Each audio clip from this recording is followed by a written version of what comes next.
Si Marine Le Pen fait cette tête-là, c'est parce que dans les peines prononcées à son encontre, il y a une notion qui est très importante. Exécution provisoire. Il y a 3 choses à comprendre. Ce que c'est, pourquoi ça a été utilisé et pourquoi c'est la cible de certains pour défendre Marine Le Pen sous prétexte de défendre la démocratie. C'est un véritable scandale démocratique. Bon, Marine Le Pen a été reconnue coupable de complicité de détournement de fonds publics par instigation, condamnée à 4 ans de prison, dont 2 fermes, 100 000 € d'amende et 5 ans d'inéligibilité avec exécution provisoire. C'est ce dernier morceau de la décision de justice qui concentre la majeure partie de l'attention, puisque c'est lui qui compromet très sérieusement la candidature de Marine Le Pen à l'Élysée en 2027. Le système a sorti la bombe nucléaire.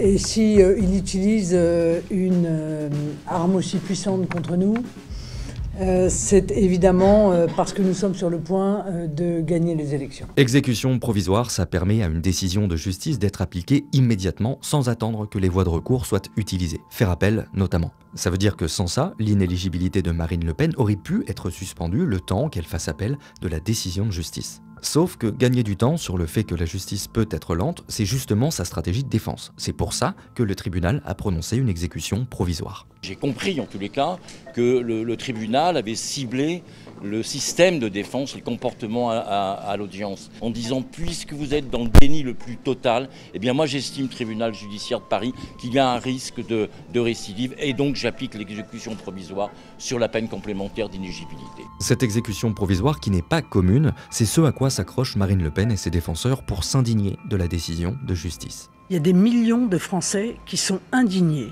mais indignés à un point inimaginable en voyant qu'en France, dans le pays des droits de l'homme, des juges ont mis en place des pratiques que l'on croyait réservées au régime autoritaire.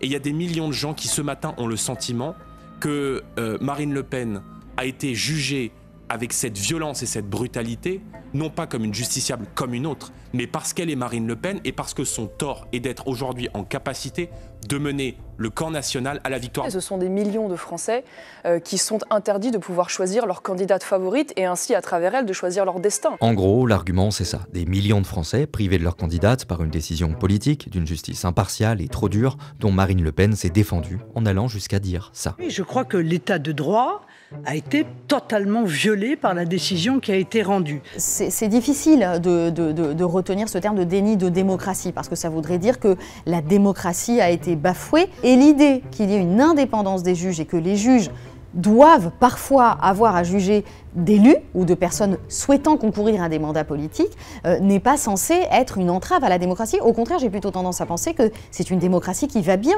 qui ne muselle pas le pouvoir de ses juges. Les chances de Marine Le Pen de se présenter en 2027 sont donc grandement compromises, même si pas complètement nulles. Elle a dans la foulée annoncé vouloir faire appel. Si le nouveau jugement est différent du premier, et donc sans exécution provisoire, les choses pourraient éventuellement changer. Partout où vous allez, dites aux Français qu'ils peuvent compter sur nous. Il n'y a aucun problème. On sera là jusqu'au bout, on sera là jusqu'à la victoire.